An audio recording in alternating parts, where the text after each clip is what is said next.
వందనాలు తెలియజేస్తున్నా. దేవుడు మిమ్మల్ని అందరినీ నిండారుగా ఆశీర్వదించునుగాక. ప్రియులారా, దేవుని సన్నిధానంలో ఆయన వాక్యాన్ని వినడానికి వచ్చిన మిమ్మల్ని బట్టి నేను దేవునికి స్తోత్రము చెల్లిస్తున్నా.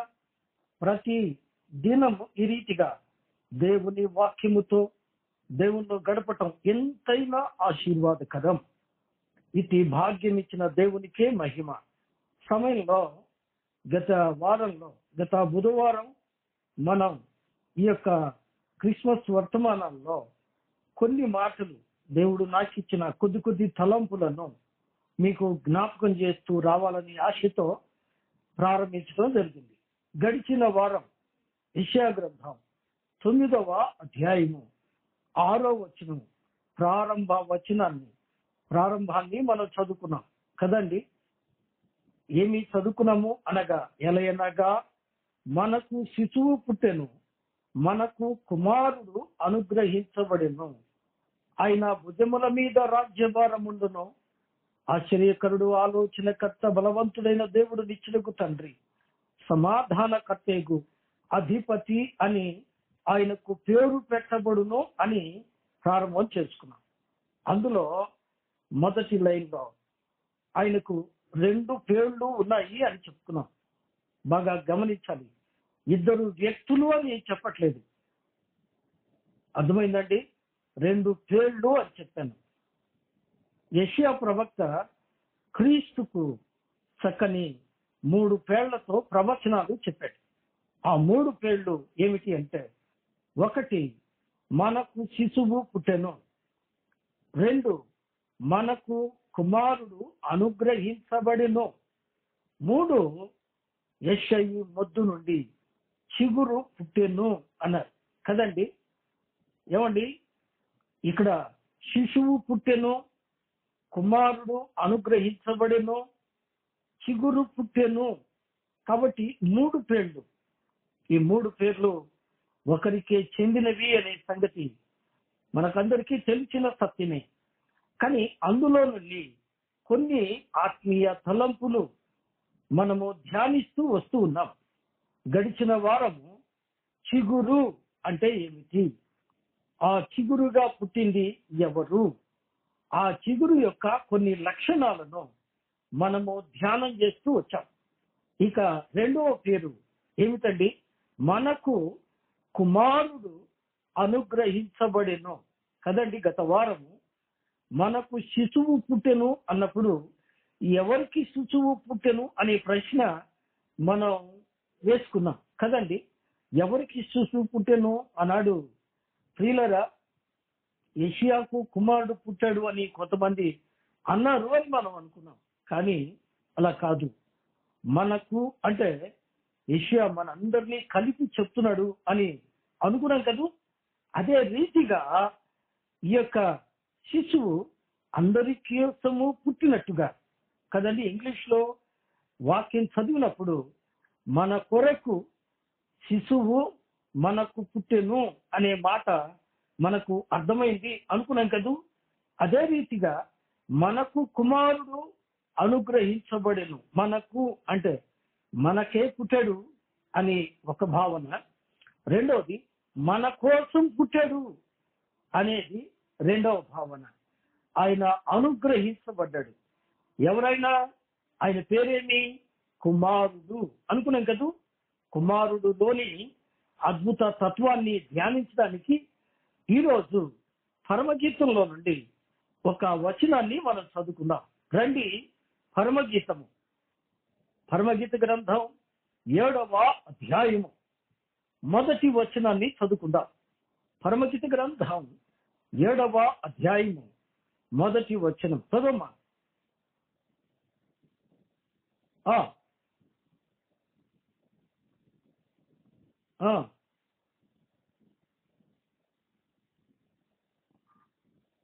చాలమ్మా, మరలా చదువుతున్నాను చూడండి.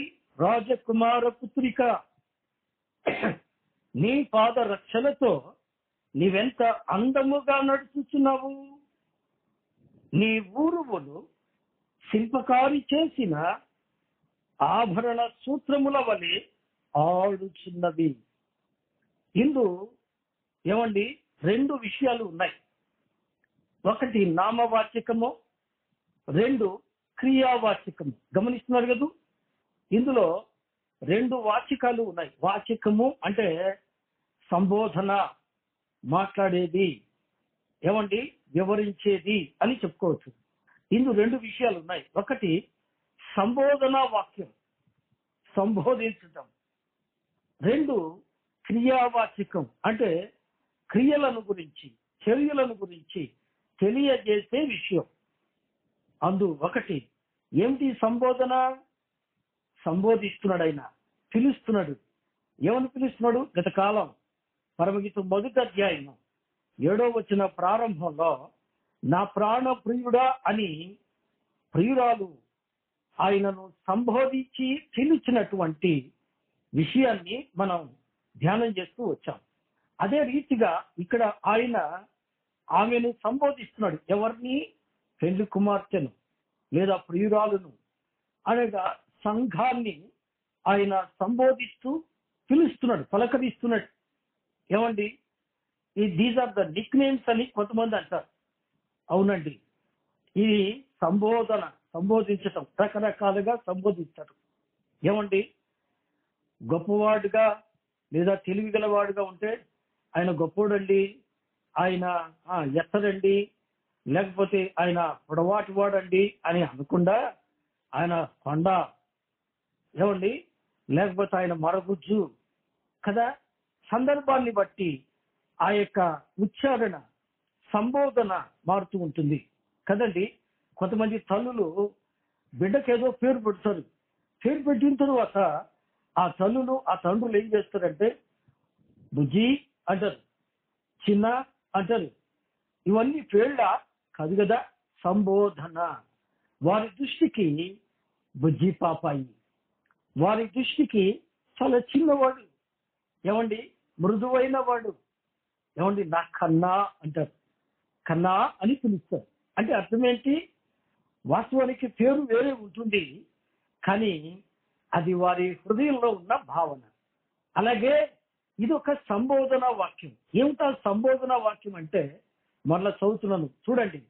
మొదటి లైన్ రాజ కుమార పుత్రిక. ఇది సంబోధన వాక్యం. ఆమెను సంబోధిస్తూ పిలుస్తున్నాడు. పిలిచి ఏమంటున్నాడు? నీ పాదరక్షలతో నువ్వెంత అందంగా నడుస్తున్నావు అంటే ఆమె నడకను గురించి, అంటే ఆ క్రియను గురించి చెప్తున్నాడు. మూడవది ఏమన్నాడు? నీ ఊరువులు శిల్పకారి చేసిన ఆభరణము సూత్రముల వలె ఆడుచున్నవి అంటున్నాడు. క్రియ, ఇవి రెండు. ఇందులో మొదటి విషయాన్ని, దేవుడిచ్చిన విషయాన్ని మనం జ్ఞాపకం చేసుకుందాం. మిగిలిన రెండు ప్రభు ఆయుష్ ఇస్తే మరొకసారి జ్ఞాపకం చేసుకుందాం. మొదటిది ఏమండి? రాజ కుమార పుత్రిక. బాగా వినాలి. ఏంటండి? రాజ కుమార పుత్రిక. ఇందు ముగ్గురు వ్యక్తులు ఉన్నారు. మీకు గుర్తుందా? యెషయా 9:6లో పేర్లు అన్నాను, వ్యక్తులు అనలేదు. ఇక్కడ ఖచ్చితంగా ముగ్గురు వ్యక్తులు ఉన్నారు అంటున్నాను కదండి. ఈ ముగ్గురు వ్యక్తులు ఎవరు చెప్పుకుందాం. ఈ ముగ్గురు వ్యక్తులు ఎవరు? ఈ వచనాన్ని మనం విడగొట్టొచ్చు. విడగొట్టడానికి ఎలా ఉండాలండి? ఏమండి, కూరగాయలు కొయ్యాలి అంటే దానికి ఒక పద్ధతి ఉంది. ఎలా ఉందండి? వండడానికి అనుకూలంగా, తినడానికి అనుకూలంగా గతకాలంలో చెప్తూ వచ్చాను. అలాగే ఈ వచనాన్ని ఏమండి, సత్యవాక్యమును సరిగా విభజించాలి. సరిగా విభజించాలంటే అర్థవంతంగా. అంటే ఇక్కడ ముగ్గురు వ్యక్తులు ఉన్నారు, బాగా వినాలి. ఒకటి రాజు, అర్థం చేసుకోండి. మొదటి వ్యక్తి ఎవరు చెప్పండి? రాజు. నంబర్ 2 రెండో వ్యక్తి చెప్తున్నాను, రాజ కుమారుడు అని. రెండో వ్యక్తి ఎవరండి? రాజ కుమారుడు. మూడో వ్యక్తి చెబుతున్నాను ఇప్పుడు. మూడో వ్యక్తి ఎవరు అంటే రాజకుమార పుత్రిక. రాజకుమార పుత్రిక. ఏమైంది? ఆగిపోయిందే. రాజకుమార పుత్రిక. ఏమండి, ఏమన్నా డిస్టర్బెన్సా? రైట్, వినాలి. రాజకుమార పుత్రిక. ఇక్కడ ముగ్గురు వ్యక్తులు మనకు కనిపిస్తారు. ఈ ముగ్గురు వ్యక్తులు ఎవరు? ఈ ముగ్గురు వ్యక్తులకున్న సంబంధం ఏమిటి? అసలు ఈమెను రాజకుమార పుత్రిక అని ఎలా సంబోధిస్తున్నాడు? ఇందులో మనకు కనబడే క్రీస్తు ఎవరు అనేది మనం ధ్యానం చేసుకుందాం త్వరగా కదండి. ఇందు ఉన్న మొదటి వ్యక్తి ఎవరనుకున్నాం? రాజు. రాజు. అందుకోసం పరిశుద్ధ గ్రంథంలో నుంచి కీర్తనల పుస్తకం 45వ కీర్తన 45వ కీర్తన 10వ వచనంలో ఏమండి భక్తుడు ఇలా చెప్తున్నాడు.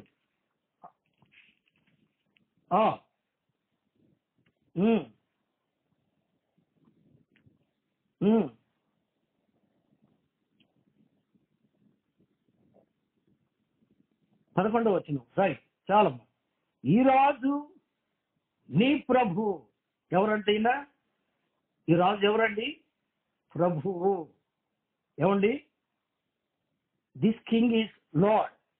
ఈయన ప్రభువు. ఏమండి, ఈయన ప్రభు.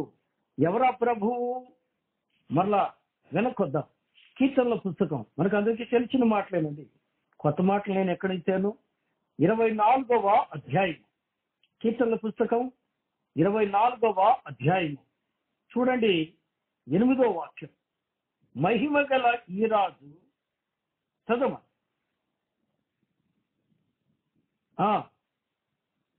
చాలండి. ఏమండి, ఎవరట ఈ రాజు? ఈ రాజు ఎవరండి? మహిమ గలవాడు. మహిమ గల ఈ రాజు ఎవరు అంటే యుద్ధశూరుడైన యెహోవా. ఆయనే ఈ మహిమ గల రాజు. 10వ వచనం చివరి లైన్లో ఉంది. సైన్యములకు అధిపతి యెహోవాయే. ఆయనే ఈ మహిమ గల రాజు. విన్నారు కదా, ఈ రాజు ఎవరు అంటే యెహోవా. యెహోవా అనే మాట యావే అనే పదంలో నుంచి వస్తుంది. యావే అంటే దేవుడు అని అర్థం. మొదటి మాట దేవుడు. ఏమండి, గాడ్. ఈయన తండ్రి అయిన దేవుడు కదండి, తండ్రి అయిన దేవుడు. ఈయన మహిమ గల రాజు. ఈ రాజు ఎవరు అంటే ఈయన ఎవరు కాదు, నీ ప్రభు. అంత మాత్రమేనండి. మత్తయి శుభవార్త 2వ అధ్యాయము 2వ వచనంలో మనం ఏం చదువుతాము అనగా, జ్ఞానులు వెళ్ళి హేరోదు దగ్గర నిలువబడి వారు అడుగుతూ ఉన్నారు. ఏమంటున్నారు? యూదుల రాజుగా పుట్టినవాడు ఎక్కడున్నాడు? ఎవరట ఆయన? యూదుల రాజుగా పుట్టాడు. ఏమండి, యెహోవా మహిమ గల రాజు. ఆయనే ప్రభు. ఆయనే యూదుల రాజుగా పుట్టాడు కదండి. ఆయన గురించి ఇంకో మాట నేను జ్ఞాపకం చేస్తాను. మొదటి తిమోతి పత్రిక. తిమోతి రాసిన మొదటి పత్రిక 6వ అధ్యాయము కదూ.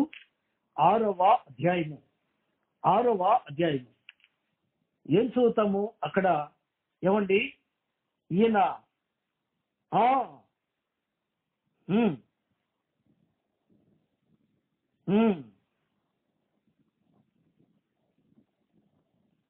చాలండి.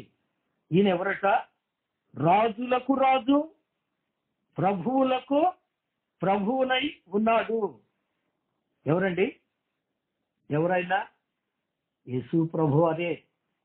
ఆయనే తండ్రి, ఆయనే కుమారుడు కదండి. చాలా మంది వేరుగా మాట్లాడతారు. వేరు కాదు, దేవుడు ఒక్కడే. There is only one God. ఒక్కడే దేవుడు. ఆయన మహిమ గల యెహోవా. ఆ యెహోవా మహిమ గల రాజు.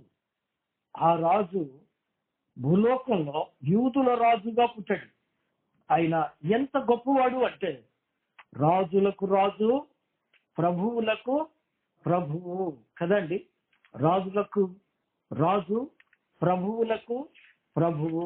అంతేకాదు ప్రకటన గ్రంథం 19వ అధ్యాయంలో కూడా ఆయన గురించి ఇలా రాయబడింది. 16వ వచనం, ప్రకటన గ్రంథం 19వ అధ్యాయం 16వ వచనం, రాజులకు రాజును ప్రభువులకు ప్రభువును అను నామము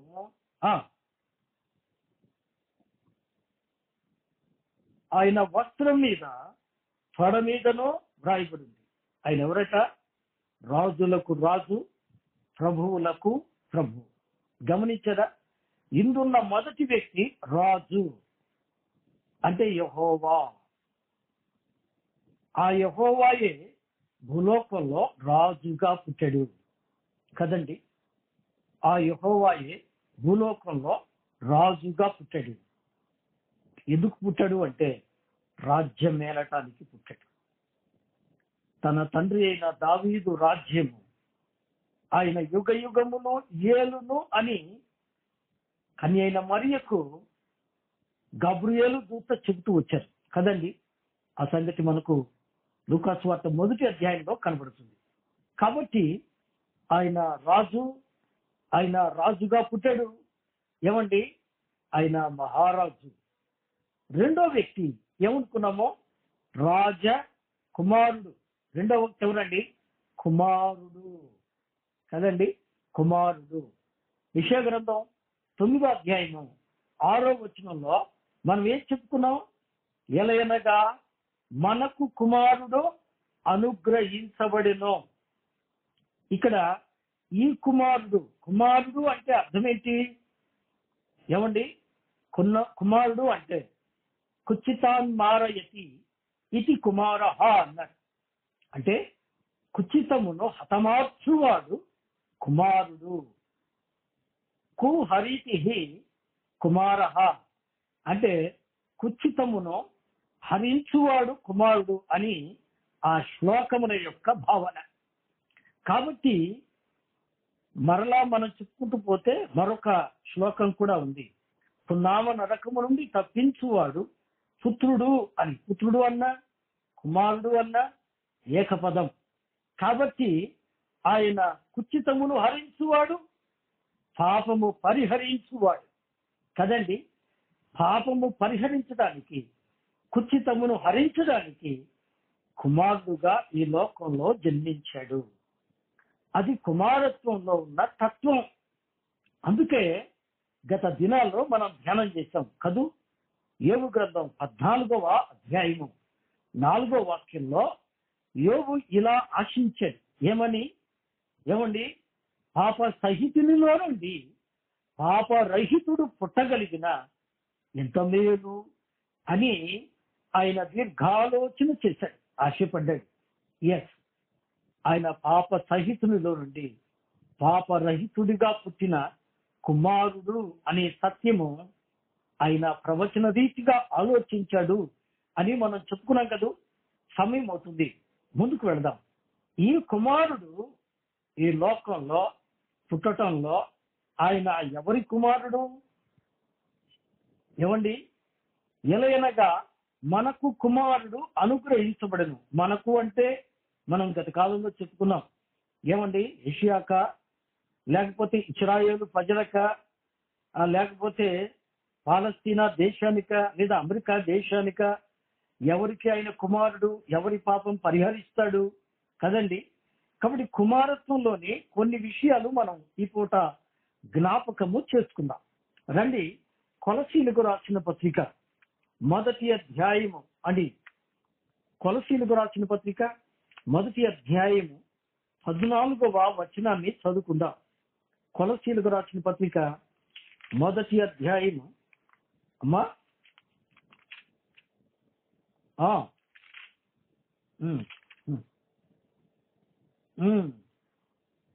చాలమ్మా 14వ వచనం కదూ. దేవుని కుమారుడైన, ఏమండి లేదా 13 చదివితే సహాయం. ఆయన మనలను అంధకార సంబంధమైన అధికారములను విడుదల చేసి తాను ప్రేమించిన తన కుమారుని యొక్క రాజ్య నివాసులనుగా చేసింది. ఆ కుమారుని యందు మనకు విమోచనము అనగా పాప క్షమాపణ కలుగుతున్నది. తన కుమారుడు తన అంటే ఎవరైనా దేవుని కుమారుడు కదండి. తన కుమారుడు అంటే ఇక్కడ తను అంటే దేవుడు. అర్థమైందండి? దేవుడు తాను ప్రేమించిన తన కుమారుడు అని. అందుకే యేసుక్రీస్తు ప్రభువారు యోర్దాను నదిలో బాప్తిసం పొంది ఒడ్డుకొచ్చినప్పుడు పరిశుద్ధాత్మ పౌరం వలె ఆయన మీదకి వచ్చినప్పుడు ఏమండి దైవస్వరం ఏ ప్రవచనం ఏమి చెప్పారండి? ఏం చెప్పారు అనగా, ఈయన నా ప్రియ కుమారుడు, ఈయన యందు నేను ఆనందిస్తున్నాను, ఈయన మాట వినండి అని చెప్పారు. కాబట్టి ఈయన మొట్టమొదటిగా దేవుని కుమారుడు. ఇక్కడ కొలసీ పత్రిక ఎందుకు చదివించారయ్యా అంటే, ఆయన ఆ కుమారుని యందు మనకు సమస్తమును కలిగి ఉన్నవి కదండి. ఏమండి? ఇంకా ముందుకు వెళ్దాం. చదమ్మా కొలసీలకు రాసిన పత్రిక 16వ వచనం, మొదటి అధ్యాయము 16వ వచనం.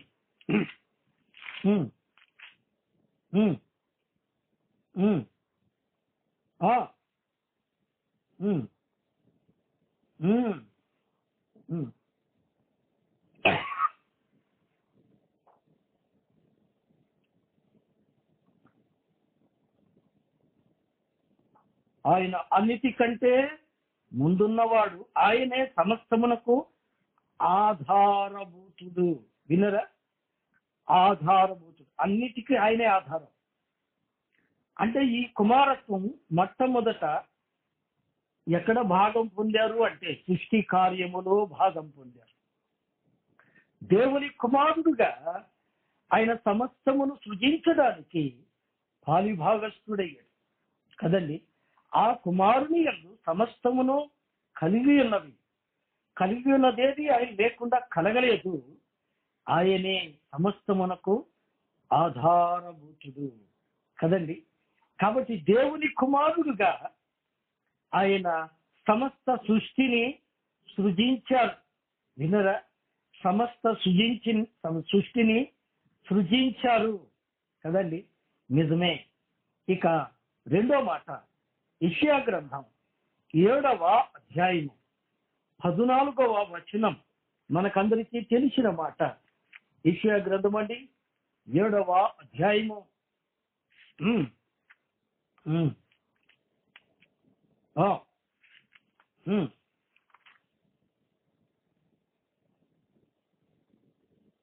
చాలండి, ఆలోచించండి. కన్యక గర్భవతి అయి కుమారుని కని. వినరా? కుమారుని కని, కన్యక గర్భవతి అయి కుమారుని కనెను. ఇక్కడ కన్య కుమారుడుగా పుట్టాడు. దేవుని కుమారుడుగా సమస్తమునకు ఆధారభూతుడైన ఆయన ఈ భూలోకంలో కన్య కుమారుడుగా పుట్టాడు. ఆయన ఎందుకు పుట్టారు? కన్య కుమారుడుగా పుట్టవలసిన ఆవశ్యకత ఏమి? ఏమండి? ఏమి అంటే ప్రియులారా, మత్తయి సువార్త 1వ అధ్యాయము 21వ వచనం మనం చదువుకుంటూ పోతే, ఆమె ఒక కుమారుని కనును, ఆయనకు యేసుని పేరు పెట్టుదు అని చెబుతూ ఏమంటాడండి? తన ప్రజలను వారి పాపముల నుండి ఆయనే రక్షించును. వినరా? ఆయనే రక్షించును. గమనించండి, మానవుల పాప పరిహారం కొరకు ఆయన కన్య గర్భమున పుట్టాడు. అంటే కన్య కుమారుడిగా పుట్టాడు. అందుకే ఏమండి, శతస్థుతులలో ఒక స్థుతి ఏమిటంటే ఓం కన్యపుత్రాయ నమః అని ఉంటుంది. కన్యపుత్రుడు అంటే కన్యపుత్రుడుగా పుట్టవలసిన ఆవశ్యకత ఏమి అంటే, దీని గురించి మనం కొన్ని విషయాలు ఇదివరకు చెప్పుకున్నాం. మరొకసారి జ్ఞాపకం చేస్తా.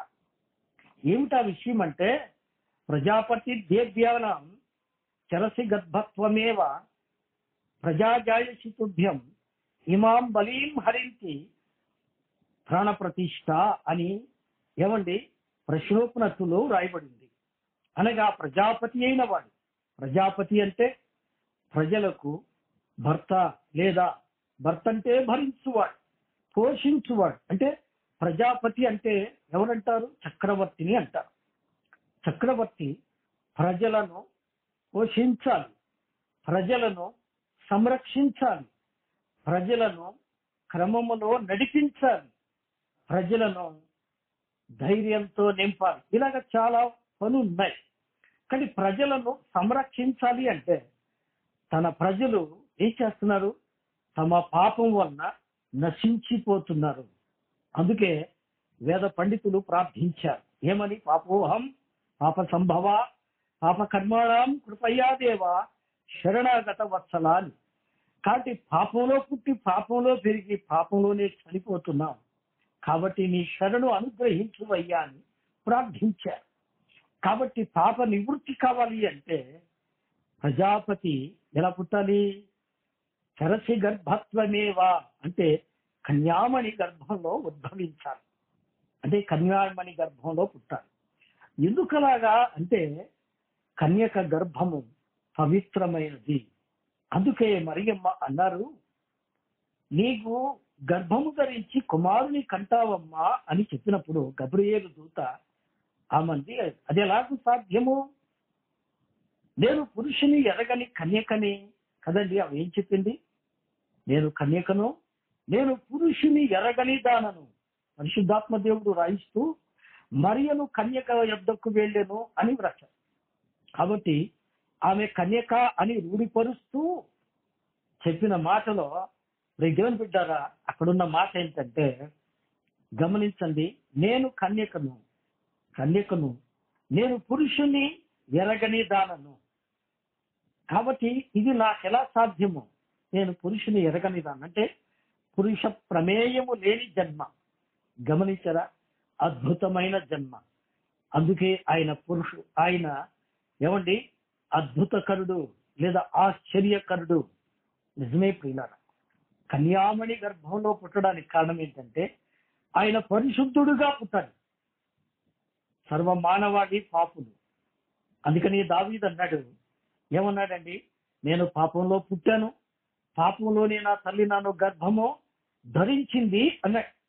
అలాగైతే పాపి అయిన పురుషుడు ఏమండి స్త్రీతో కలవడం వలన పాపపు జన్మ కలుగుతుంది. కాబట్టి అతి ప్రమేయం లేకుండా పరిశుద్ధాత్మ ఆమె గర్భంలోనికి జొరబడడం వలన ఆయన కుమారుడుగా శిశువుగా పుట్టారు. అందుకే గబ్రియేలు దూత అన్నారు, పుట్టబోవు శిశువు పరిశుద్ధుడై కదండి. కనుక కన్యా కుమారుడుగా ఆయన పుట్టడంలో ఉద్దేశం ఏంటంటే ఆయన జన్మ పరిశుద్ధమైనదిగా ఉండాలి. గమనించారా, పరిశుద్ధమైనదిగా ఉండాలి. కాబట్టి పరిశుద్ధుడుగా ఉండాలి. అందుకనే ఏమండి సర్వ పాపోపహరణం రక్త ప్రక్షణం అవశ్యం తద్రక్తం పరమాత్మేన పుణ్యదాన బలియాగం అన్నట్టు ప్రియులారా, సర్వ మానవాళి పాప పరిహారం జరగాలి అంటే పరమాత్ముడు పాపం లేకుండా పుణ్యంగా దానంగా తన ప్రాణాన్ని సమర్పిస్తే ఆ రక్తము ద్వారా పాపక్షమాపణ కలుగుతుంది. అందుకే ఆయన జన్మ పవిత్రమైనదిగా ఉండాలి. గనుక పవిత్రమైన వాడుగా, పరిశుద్ధుడుగా, పాపము లేనివాడుగా ఉండి పవిత్రమైన తన రక్తాన్ని, పరిశుద్ధమైన తన రక్తాన్ని, పాపము లేని తన రక్తాన్ని పాపుల కొరకు చిందించుట వలన పాప క్షమాపణ కలుగుతుంది అనే విషయాన్ని ప్రియులారా మనకు తెలియజేస్తూ ఆయన కన్యాకుమారుడుగా పుట్టాను. గమనించరా, ఆయన కన్యాకుమారుడుగా పుట్టాను. గమనించండి, ఒకటి దేవుని కుమారుడుగా సృష్టించిన వాడు ఆయన చక్రవర్తి, రాజుల రాజు. రెండవది తన ప్రజల పాపమును పరిహరించడానికి కన్యాకుమారుడుగా పుట్టి పరిశుద్ధ జన్మ కలిగి వారి కొరకు తన రక్తాన్ని చిందించడానికి ప్రణాళిక ఏర్పాటు చేశారు.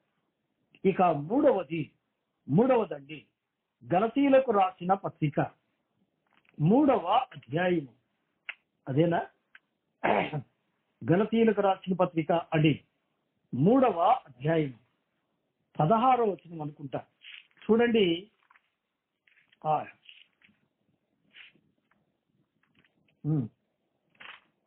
ఉమ్.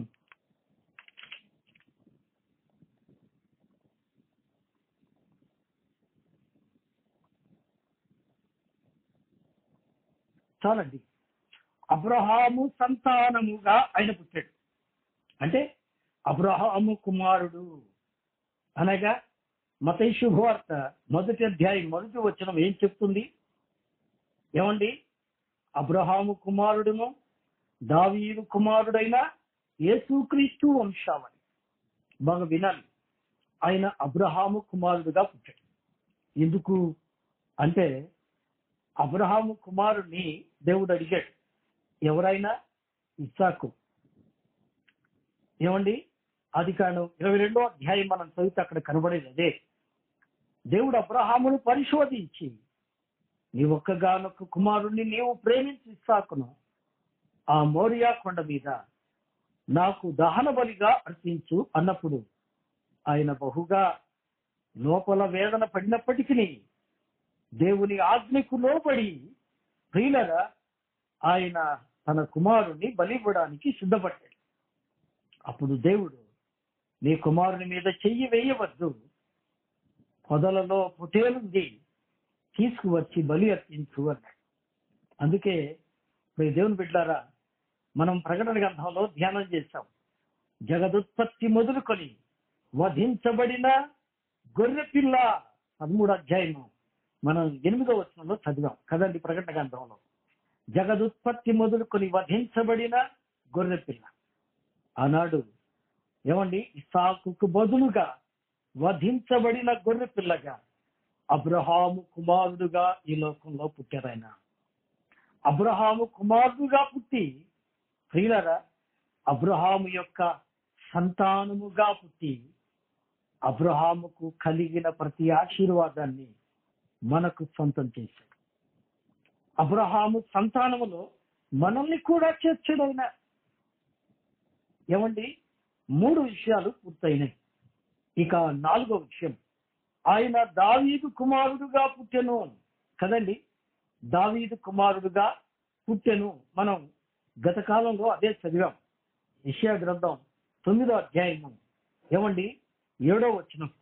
యెషయా పుస్తకం 9వ అధ్యాయము 7వ వచనం ఏం చదువుతాం అక్కడ?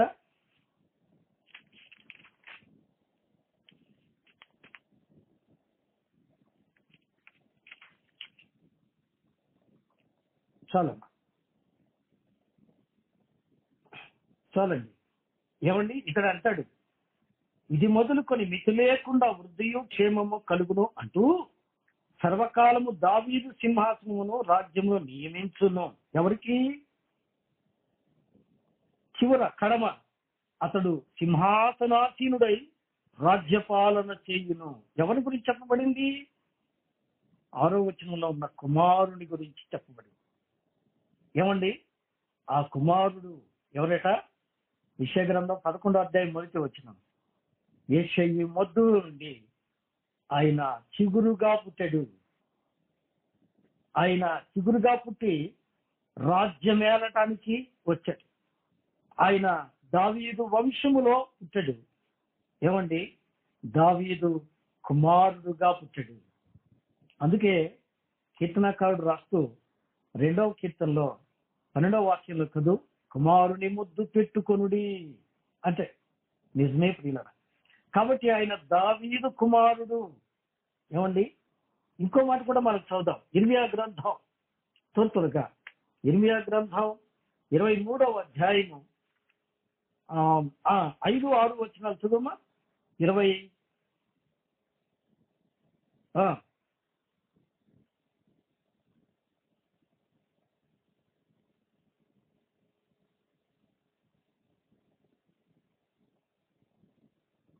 చాలమ్మా, చాలు. అంటే ఇంకా పూర్తిగా చదవడం సమయం వృధా అవుతుంది. ఇక్కడ దావీదు నీతి చిగురు అని, ఏమండి, యెహోవా మనకు నీతి అని అతనికి పేరు పెట్టబడును అని ఈ 2 వచనాల్లో మనం చదువుతాం. కాబట్టి దావీదు కుమారుడుగా పుట్టి దావీదుకు దేవుడిచ్చిన వాగ్దానము నెరవేర్చడానికి, అంటే దేవుడు దావీదుకు వాగ్దానం చేశాడు. నీ సింహాసనము తరతరములు నిలుచును. నీ సంతతి వారు ఏమండి తరతరములు రాజ్యము చేయుదురు, వారే రాజులుగా ఉందురు, వారిదే ప్రభుత్వము అని దేవుడు వాగ్దానం చేశారు కదా. ఆ వాగ్దానం ప్రకారం క్రీస్తు ఏమండి దావీదు కుమారుడుగా పుట్టారు. గమనించారా? దావీదు కుమారుడుగా పుట్టారు. సమయం అయిపోతుంది, నేను త్వరపడుతున్నాను. ఇక తరువాతి మాట యోవేలు గ్రంథం 2వ అధ్యాయము 16వ వచనం మనం చదివితే ఏమండి అక్కడ అంటాడు, పెళ్లి కుమారుడు అంతఃపురములో నుండి, పెళ్లి కుమార్తె గదిలో నుండి రావాలను అంటాడు. ఏమండి పెళ్లి కుమారుడుగా ఆయన రాబోతున్నాడు. ఏమండి పెళ్లి కుమారుడుగా ఆయన రాబోతున్నాడు. ఆయన పెళ్లి కుమారుడుగా వచ్చి ఏం చేస్తారట? 2 కొరింథీ 11వ అధ్యాయము 2వ వచనంలో ఏమండి అక్కడ మరి భక్త పౌలు అన్నాడు, 2 కొరింథీ 11వ అధ్యాయం 2వ వచనంలో, దేవా శక్తి చేత ఏమండి ఒకడే పురుషునికి అనగా క్రీస్తుకు మిమ్మును ఏమండి కన్యకగా ఏమండి ప్రధానము చేయబడిన కన్యకగా మిమ్మును ప్రధానము చేసి తిని అంటే. కాబట్టి తన పరిశుద్ధ సంఘమును తనకు ఏమండి ప్రధానము చేసుకొని ఆమెను వివాహం కొరకై మధ్యాకాశానికి తీసుకువెళ్ళటానికి పెండ్లి కుమారుడుగా రాబోతున్నాడు. ఎలా వస్తాడట? మనం దశలోని రాసిన పత్రికలో చదువుతాం కదండి. దశలోని రాసిన పత్రికలో ఆర్భాటముతో దేవుని దూత శబ్దముతో ఆకాశ మేఘారూఢుడై ఆయన వస్తాడు. ఆయన పరిశుద్ధ సంఘాన్ని తీసుకువెళ్తాడు. ఎందుకు అంటే తన స్వరక్తమిచ్చి సంపాదించిన సంఘం తనతో పాటు సదాకాలము ఆయనతో ఉండాలని కదండి. అందుకే అక్కడే ఉంది 4వ అధ్యాయంలో చిట్ట చివరి మాట, కాగా సదాకాలం మనం ఆయనతో కూడా ఉందుము. గమనించారా? కాబట్టి ఆయన దేవుని కుమారుడుగా సృష్టికర్తగా ఉన్నాడు. కన్య కుమారుడుగా మానవుల పాప క్షమాపణ కొరకై పరిశుద్ధ జన్మ కలిగినాడు. 3వది అబ్రహాము కుమారుడుగా మానవుల పాపము భరించడానికి సిలువలో తన ప్రాణాన్ని పెట్టాడు. ఆయన దావీదు కుమారుడుగా దావీదు సింహాసనాన్ని అధిష్ఠించడానికి దావీదు వంశములో పుట్టాడు. ఆయన పెళ్లి కుమారుడుగా ఆయన స్వరక్తమిచ్చి సంపాదించిన సంఘాన్ని తీసుకువెళ్ళటానికి రానై ఉన్నాడు. ఆఖరి మాట ఏమండి, ఆఖరి 2 మాటలు మనం చెప్పుకోవాలి. ఆఖరి 2 మాటలు ఏమిటి అంటే చూడండి, 2వ పేతురు పత్రిక, పేతురు రాసిన 2వ పత్రిక అండి 3వ అధ్యాయము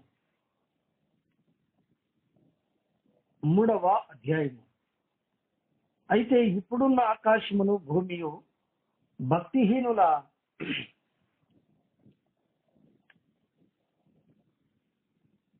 నాశనమును జరుగు దినం వరకు అగ్ని కొరకు నిలువరింపబడిన ఉన్నది, అదే వాక్యము వలన భద్రము చేయబడి ఉన్నది. ఈ మాట ప్రియులారా, ఆయన రాజకుమారుడుగా వస్తాడు, రాజుగా వస్తాడు కదండి. ఈ మాట మనకు అర్థం కావాలంటే ప్రకటన గ్రంథాన్ని చూద్దాం. ప్రకటన గ్రంథం ఏమండి, ప్రకటన గ్రంథం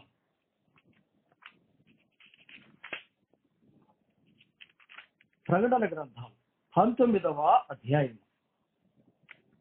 ప్రకటన గ్రంథం 19వ అధ్యాయం. ఇక్కడ మనం 6-7 వచనాల్లో గొర్రె పిల్ల పెండ్లి విందుకు పిలువబడిన వారు అని చెప్పబడుతుంది.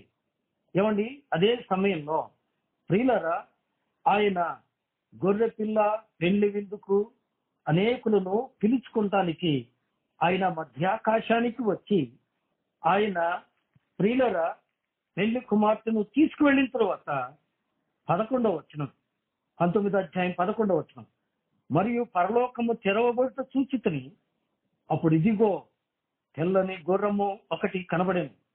దాని మీద కూర్చుండి ఉన్నవాడు నమ్మకమైన సత్యవంతుడును అను నామము గలవాడు. ఆయన నీతిని బట్టి విమర్శ చేయిస్తూ యుద్ధము జరిగించుచున్నాడు. ఆయన నేత్రములు అగ్నిజ్వాలల వంటివి. ఆయన శిరస్సు మీద అనేక కిరీటములు. ఇలా ముందుకు సాగిపోతే 16వ వచనంలో మనం చదివాం, రాజులకు రాజు, ప్రభువులకు ప్రభు. ఆయన రాజకుమారుడుగా, రాజులకు రాజుగా భూమి మీదికి వచ్చి ఆయన మనుషులకు తీర్పు తీర్చబోతున్నాడు. యెహోషాపాతు లోయలో అన్యజనులకు తీర్పు తీర్చి ఇశ్రాయేలీలకు రక్షణ కలుగజేసి ఆయన హర్మగెద్దోను యుద్ధము చేయబోతున్నాడు, సాతానుతోనూ అతని సేనలతోనూ. కాబట్టి యుద్ధ శూరుడుగా, రాజకుమారుడుగా ఆయన ఈ లోకానికి రాబోతున్నాడు. అలాగైతే ఆఖరి మాట ఏమంటే, దానియేలు గ్రంథం 7వ అధ్యాయము 13వ వచనంలో మనం చదివితే, స్నేహితులారా, అక్కడ నేను మనుష్య కుమారుని వంటి వాణిని చూచి తిని అంటాడు. చూద్దాం ఆ మాట కూడా. సమయం అయింది, అయినప్పటికీ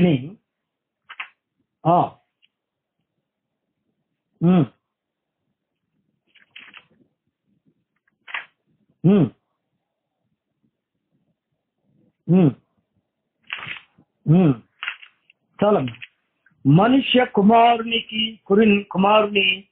పోలినవాడు కదండి. 7వ అధ్యాయము 13వ వచనం కదా. మనుష్య కుమారుని పోలిన ఒకడు వచ్చి. కాబట్టి ఎవరండి ఈయన? మనుష్య కుమారుడు, సన్ ఆఫ్ మ్యాన్, మనుష్య కుమారుడు. ఈ మనుష్య కుమారుడు అనే సంబోధన లూకాసు వార్తలో కూడా చూస్తాం. లూకాసు వార్త 17వ అధ్యాయంలో మనం చూస్తాం. అక్కడ నోవహు దినాలు, లోతు దినాలు, మనుష్య కుమారుని దినాలు అని వ్రాయబడింది కదండి. అక్కడ మనుష్య కుమారుడు అంటే ఎవరైనా, ఇప్పుడు మనం వెనక్కి వెళదాం. యెషయా గ్రంథం 9వ అధ్యాయము 6వ వచనం, ఆయన మనుషులందరికీ కుమారుడు. ఎవరిట ఆయన మనుషులందరికీ కుమారుడు. అందుకే యెషయా ప్రవక్త ఏం చెప్పాడండి? మనకు కుమారుడు అనుగ్రహించబడెను. ఎందుకుట? మనుషులందరి కుచితమును హరించువాడు యేసుక్రీస్తును కుమారుడు. అందుకే దేవుడు లోకమును ప్రేమించెను కాగా తన అద్వితీయ కుమారునిగా పుట్టినవాని యందు విశ్వాసముంచు ప్రతివాడు నశింపక నిత్యజీవం పొందునట్లు ఆయనను మనకు అనుగ్రహించెను. ఎవరిని? తన కుమారుణ్ణి మనకు కుమారుడిగా ఇచ్చాడు.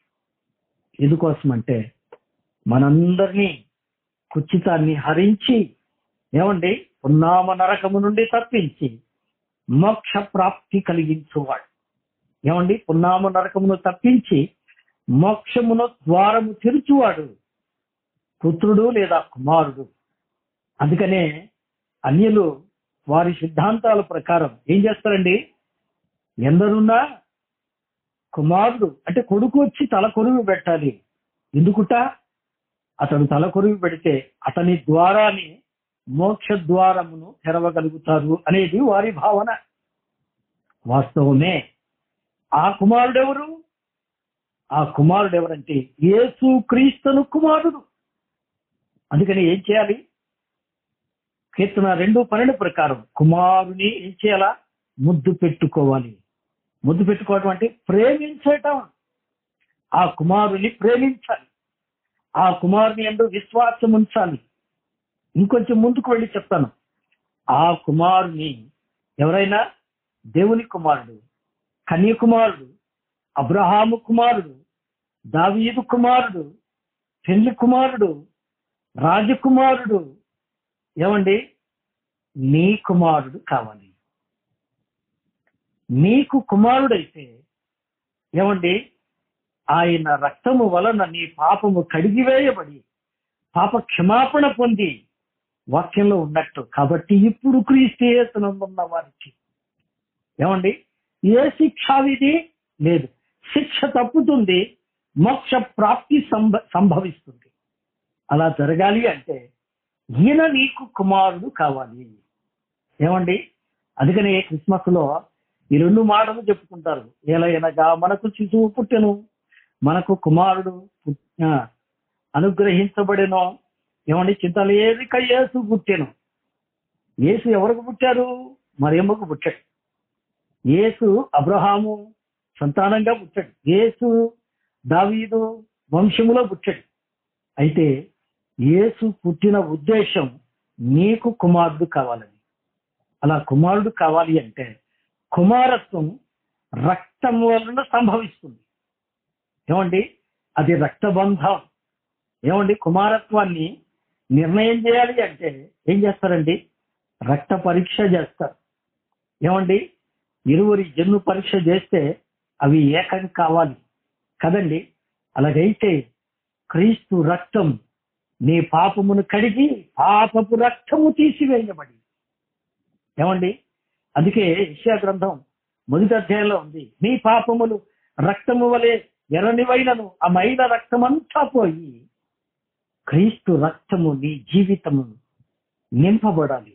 ఆ రక్తము ద్వారా నీ పాప క్షమాపణ కలిగి నీవు మోక్షాన్ని పొందుతావు.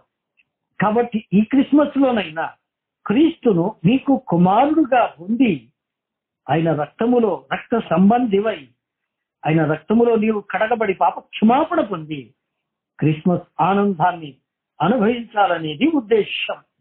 ఇక ఆఖరి మాట, రాజు అయిపోయాడు, రాజకుమారుడు పూర్తయ్యాడు. రాజకుమార్తెను గూర్చి కూడా ఒక మాట చెప్పి నేను ముగిస్తా. రాజకుమారుడు అంటే రాజకుమారునికి పుట్టినది ఎవరు చెప్పండి? రాజకుమార్తె అవుతుంది. రాజుకు పుట్టింది రాజకుమార్తె, రాజకుమారునికి పుట్టింది రాజకుమార పుత్రిక. అలాగైతే రాజు యెహోవా అనుకున్నాం, రాజకుమారుడు యేసుక్రీస్తు అనుకున్నాం. మరి ఈ రాజకుమార పుత్రిక ఎవరండి? అందుకోసం ఏమండి, ఆదికాండం 2వ అధ్యాయము 21వ వచనం మనం చదువుదామా? ఆదికాండ గ్రంథం 2వ అధ్యాయము 21వ వచనాన్ని మనం చదువుదాం. ఆ ఆ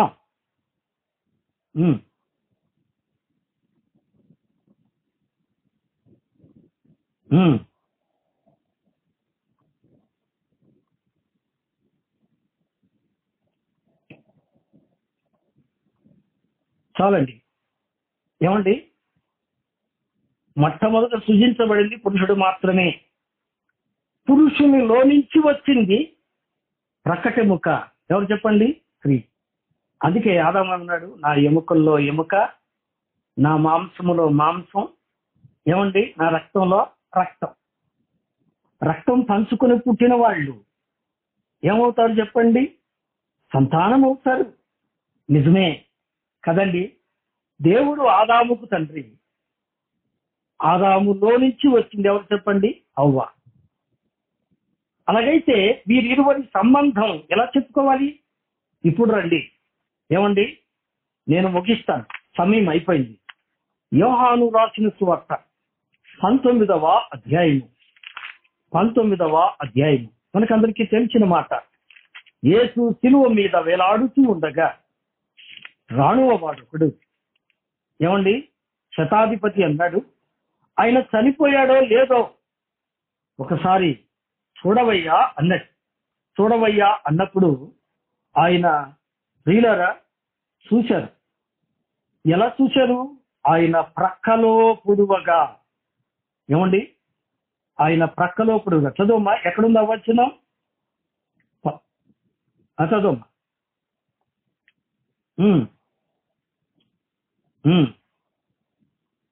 చాలమ్మా. ఏమండి, సైనికులలో ఒకడు ఏం చేశాడట? ఆయన ప్రక్కలో పొడువుగా ఏం జరిగిందండి? నీరునో రక్తమునో కారి. ఇప్పుడు ఆ ప్రక్కలో పొడువుగా రక్తము కారింది. ఆ రక్తము కారినప్పుడు ఆ రక్తములో తడిచి, ఆ రక్తములో కడుగబడి, ఆ రక్తములో పరిశుద్ధపరచబడి, అందుకే ఎఫెసీ 5:27 చూస్తాం, అది కళంకమైనను ముడతైనను మచ్చైనను అతిది మరి ఏదైనాను ఉండకూడదని దాని కొరకు తన్ను తాను బలిగాను అర్పణగాను చేసుకొని వాక్యమును ఉదకముతో దాన్ని స్నానం చేయించేట కదండి. అలాగైతే ఆయన రక్తముతో కడిగరు. ఏమండి? ఆయన రక్తముతో కడిగరు. ప్రకటన 1:6 ఈ భావన ఉంటుంది. ఏమండి?